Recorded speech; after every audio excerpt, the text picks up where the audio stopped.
Քիքբոքսինգի կապանցի մարզիկները օրերս են Իտալիայից վերադարձել հարուստ ավարով։ Հայաստանը Եվրոպայի առաջնությանը ներկայացել էր հավաքական թիմով հանրապետության տարբեր քաղաքներից, այդ թվում Կապանից։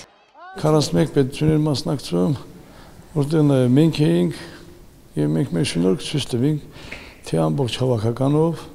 թե մենք Սյունիք մարզական ակումբով։ Ընդհանուր հավաքականը բերեց 3 ոսկե մեդալ, 4 արծաթե մեդալ եւ 1 բրոնզե մեդալ։ Մենք նվաճեցինք 2 ոսկե եւ 2 արծաթե մեդալներ։ Իհարկե ունենք Եվրոպայի չեմպիոն, 3 չեմպիոն, 2-ը Կապանում են։ Լավագույնները նվաճեցին լավագույն արդյունքը, բարձր պահելով հանրապետության պատիվը։ Ոսկիներից մեկը Սամվել Արզումանյանին է բաժին հասել։ Մարզիկն ունեցած մեդալների քանակն այլևս չի հիշում, 4 տարեկանից է քիքբոքսինգում։ National Anthem of Armenia։ Ամենակարևորը մտածում եմ, որ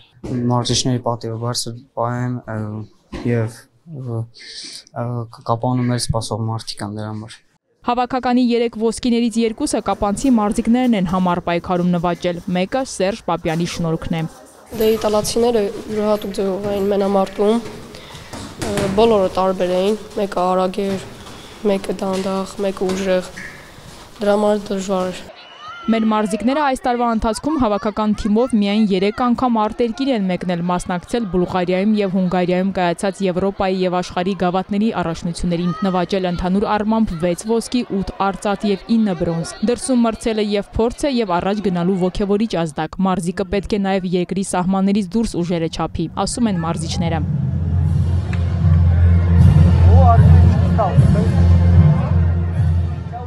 Իհարկե շատ դժվար էր, որովհետև ինքը հենց անունը ասում է Եվրոպայի առաջնություն, շատ լարված ուժեղ թեժ մենամարտեր ունեցանք թե պարտություններ, թե հաղթանակներ, բայց համենայն դեպս